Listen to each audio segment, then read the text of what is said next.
Okay, so today I'm going to be showing you how to make a sketchbook. Each of you will need one of these for your class. The materials that you're going to need are first this paper. You can take any type of paper that you want. You can do different types of paper. You can use drawing paper, you can use watercolor paper, whatever paper you'd like. You're going to need about 1/2 inch of paper, so on the side, if you look at them, get like 1/2 inch of paper. The next thing you're going to need is a cover. So if you see on my video right now, I used a board game for my cover, and then just like a random piece of mat board for the back. You can use cereal boxes. You can use any type of box, or like another one I think is cool is when people use vinyl records for the sketchbook, with like the covers, not the actual record, but the cover of a vinyl record. And then you'll need 2 of those. And then what I'm doing right now is I am cutting the size of the cover to match the size of the paper. So I'm using the paper cutter right now. Make sure that you never put your hand in between the knife and the board for obvious reasons. You don't want to hurt yourself. And then the next thing you're going to do is you're going to measure. So there's a measuring stick on the top of the board that I pointed to a few seconds ago. And I'm lining up all of my paper to be the same size.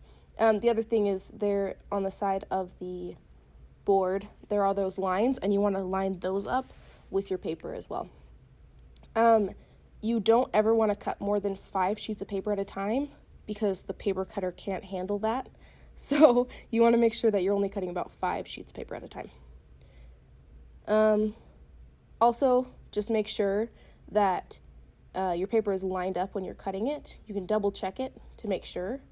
And then you just want to make sure that you are being safe the whole time so that you never put your hand next to the knife.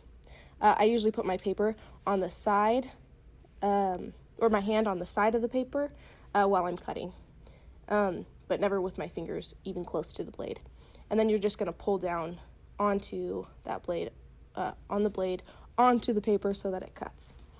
So use the ruler at the top, the measuring ruler, to make all of your paper the same size. I'm pretty sure mine was 7 by 10.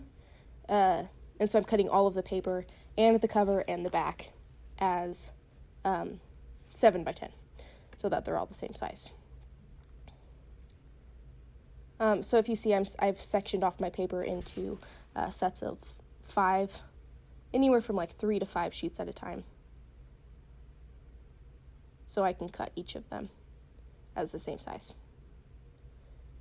Again, you're going to want about 1/2 inch or less of paper, so if you look on the side, it should be about 1/2 inch. The spiral binding that we're going to put on it to put the paper together is 1/2 inch, so that's the greatest it can hold. So however much paper that is, you're going to have like about 1/2 inch. Anywhere from like 1/4 inch to 1/2 inch on the side if you're measuring. Don't forget to throw away your scraps or put them in the scrap bin so we can keep it clean in here. And then the next thing I'm going to do, I'm going to show you, you're going to bind your book together. So all of your paper and your cover should be the same size, and you're going to separate the two and put them off to the side. So your cover and the back, you're putting to the side. The next thing is that you're taking your paper and you're going to section it off again into about pages from 3 to 5. And you are going to take that paper, make sure that the sign, I said 3 to 5 again, make sure that the side of the paper is lined up wherever you want to bind it together. And then you're going to put it against this side of you're going to put it up against the side, and then you're going to push it into the machine.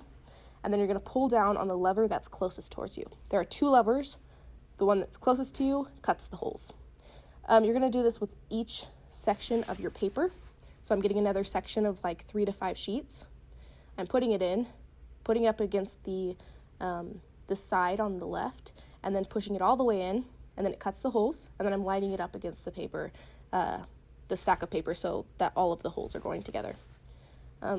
So the lever closest to you, that's the one you're going to press in order to cut the holes. So I like to take my paper and like put it on the table or the desk, and then just like push down on it so that it's all the same, so that they'll all have holes on the side and it won't get all messed up. So I'm putting it all together so the holes line up, and then I've got the big stack of paper for my sketchbook. And then I'm going to take the cover, and I'm going to place the cover in like I did with the paper. And then I'm going to cut the holes in it. I put that on top. And something that people mess up right here is they will take the back of it, the back cover, so the end of the book, and they put that on the end of the book, how you like normally see a book. You don't want to do that. You actually want to put the back cover on top of the front cover, because what you do is you'll flip it around, and I'll show you what I mean by that. But before we do that, I'm going to show you how to put the spiral in. Basically, I usually do the paper first, and you can do this in sections or you can do it all at once. And then you're going to place the spiral binding into the holes. So you take that spiral binding and then you put it through the holes, and I'll show you what that looks like. It takes a second sometimes, and if you mess up, just ask me and I can help you. So there I put them through all of the holes. They're the exact same size, so do not stretch them. That's super important that you're not stretching the spiral binding, or else it will be impossible to put them in. And then I'm putting the cover on, and then I'm putting the back cover over the front cover. And so if you see that's not clamped shut yet, the way to do this, do not use your hands. You want this to be lined up so that they're both the same size on each side. So it's right in the middle, if you can see where I'm talking about. And then you're going to stick it in the back of the machine. And then I take the back handle and I push it together, and then you've got your book. And then the next thing you do is you want to take the back cover and you're going to flip it around to the front. Oh, and cut off the excess. If your book is smaller than the spiral binding, I just cut off the excess. And now you're going to take the back cover and flip it over to the front. And then you have your sketchbook all done. Good job.